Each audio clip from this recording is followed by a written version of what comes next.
Selamat pagi Pak. Saya dari kelompok pemberian kompensasi. Nama saya Frankie Agustinusko dan kami ingin menjelaskan tentang pemberian kompensasi oleh perusahaan.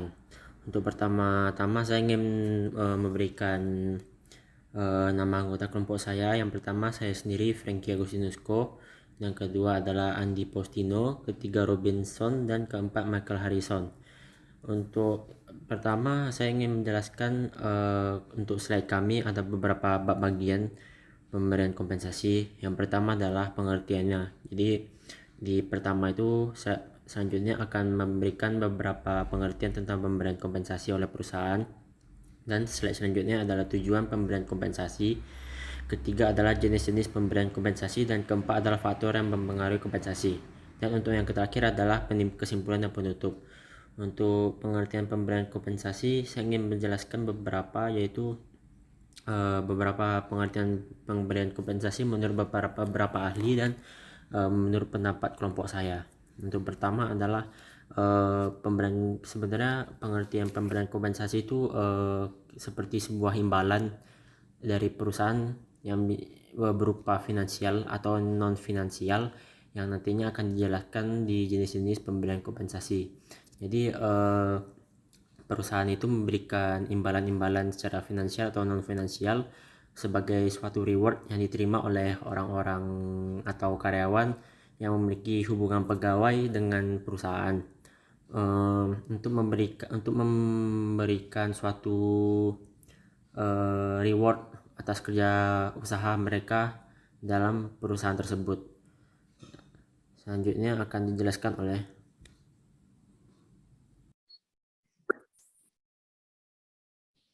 Selamat malam, saya Andi Postino. Saya akan menjelaskan tujuan pemberian kompensasi. Pertama, penghargaan atas prestasi karyawan. Karyawan yang memiliki prestasi yang bagus cenderung mendorong dirinya sendiri lebih baik lagi demi mendapatkan penghargaan yang lebih baik lagi. Kedua, keadilan karyawan. Lebih adil bagi karyawan untuk tidak hanya menerima gaji atas imbalan yang dicapai, namun dapat berupa kompensasi lebih untuk meningkatkan kinerja karyawan lebih tinggi lagi. Ketiga, mempertahankan karyawan. Sistem kompensasi yang baik akan membuat karyawan betah dalam pekerjaannya dan mencegah keluarnya karyawan dari pekerjaannya. Keempat, pengaruh pemerintah. Jika program kompensasi sesuai dengan undang-undang, perubahan yang berlaku, maka intervensi dapat dihindarkan. Sekian, terima kasih. Oke, selanjutnya jenis-jenis pemberian kompensasi. Yang pertama, kompensasi finansial secara langsung. Kompensasi finansial secara langsung adalah segala macam imbalan yang berwujud uang seperti gaji, upah, THR, komisi, intensif, ataupun bonus. Kompensasi ini bersifat langsung karena pembayarannya dilakukan oleh perusahaan kepada karyawan dalam bentuk uang, bukan benda ataupun fasilitas. Kompensasi langsung juga merupakan segala jenis pendapatan yang menambah penghasilan bruto tahunan karyawan dan dikenai PPh pasal 21. Terus yang kedua adalah kompensasi finansial tidak langsung. Jenis yang satu ini berwujud uang yang diberikan perusahaan namun tidak secara langsung kepada karyawan, melainkan melalui pihak ketiga. Misalnya seperti perusahaan mengikutsertakan para karyawannya dalam program pelindungan sosial dan kesehatan. Jadi perusahaan yang membayar premi atau asuransi yang disediakan, seperti asuransi jiwa, asuransi kesehatan, ketenaga kerjaan, sehingga karyawan pun dapat menikmati manfaat dari program-program tertentu. Selain itu juga ada seperti fasilitas seperti mobil dinas, akses internet, voucher, tunjangan pendidikan, seminar, dan lainnya. Terus yang ketiga adalah kompensasi non finansial. Kompensasi non finansial ini segala bentuk imbalan yang diberikan kepada karyawan atas balas jasa selain uang, yaitu lingkungan kerja dan pekerjaan itu sendiri. Contohnya seperti yang pertama, promosi jabatan. Promosi jabatan ini ya salah satu motivasi agar seorang karyawan perusahaan menunjukkan kinerja yang meningkatkan kualitasnya. Yang kedua adalah training untuk meningkatkan skill karyawan tersebut agar bisa bekerja lebih baik lagi.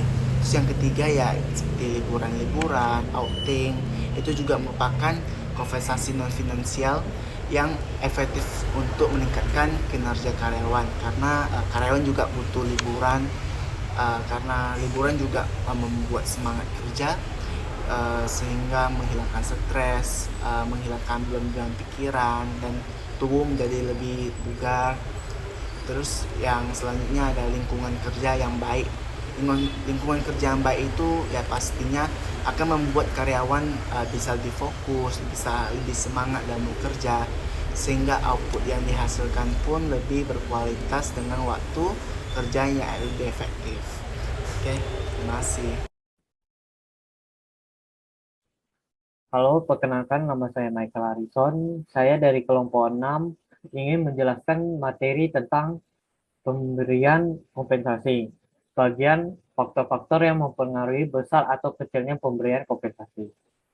Nah, faktor-faktor yang mempengaruhi besar atau kecilnya pemberian kompensasi terbagi menjadi 5, yaitu tingkat biaya hidup, jenis pekerjaan, tingkat kemampuan perusahaan, peraturan perundang-undangan, dan peranan serikat buruh.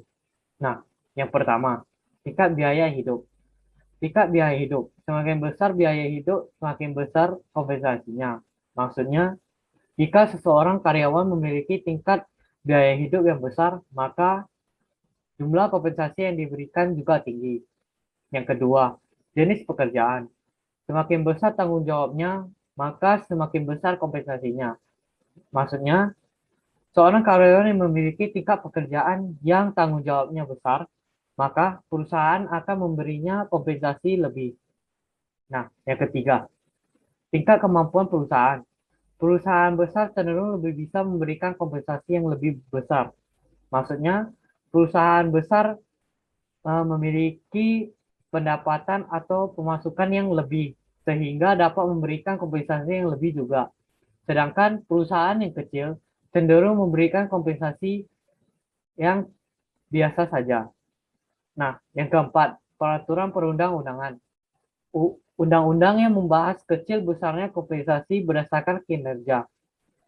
Maksudnya, di dalam pemerintah Indonesia ada undang-undang yang mengatur tentang seberapa besar atau kecilnya pemberian kompensasi terhadap karyawan. Nah, yang kelima, peranan serikat buruh. Melindungi anggota dan keluarganya dalam rangka mewujudkan kesejahteraan. Maksudnya, peranan serikat buruh memberikan kompensasi lebih sehingga dapat melindungi keluarga karyawan sehingga dapat mewujudkan kesejahteraan. Demikian presentasi saya. Bila ada salah, mohon dimaafkan. Selanjutnya akan dilanjutkan oleh teman saya. Sekian dan terima kasih. Untuk kesimpulannya adalah sebenarnya pemberian kompensasi itu adalah suatu hal yang bersifat wajib yang dikeluarkan oleh pemerintah untuk memberikan dan memenuhi kewajiban untuk memenuhi kesejahteraan karyawannya dalam bentuk finansial maupun non finansial. Pemberian kompensasi ini memiliki banyak manfaat dan tujuan, seperti salah satunya adalah membuat karyawan tersebut itu semakin semangat dalam bekerja, sehingga semakin bekerja keras mereka, semakin tinggilah reward mereka yang didapatkan. Dan juga adanya perubahan perilaku dan sikap yang semakin baik, karena hal penting dalam bekerja adalah etika dan sikap. Dengan kompensasi yang layak dan adil kepada karyawannya, karyawan tersebut akan memiliki sikap dan perilaku yang baik dan dapat menguntungkan serta mempengaruhi produktivitas kerja. Sekian dari kelompok kami. Terima kasih. Jika Bapak ingin bertanya, dapat hubungi saya di WA saya yaitu 0823 8566 0501. Terima kasih, Pak.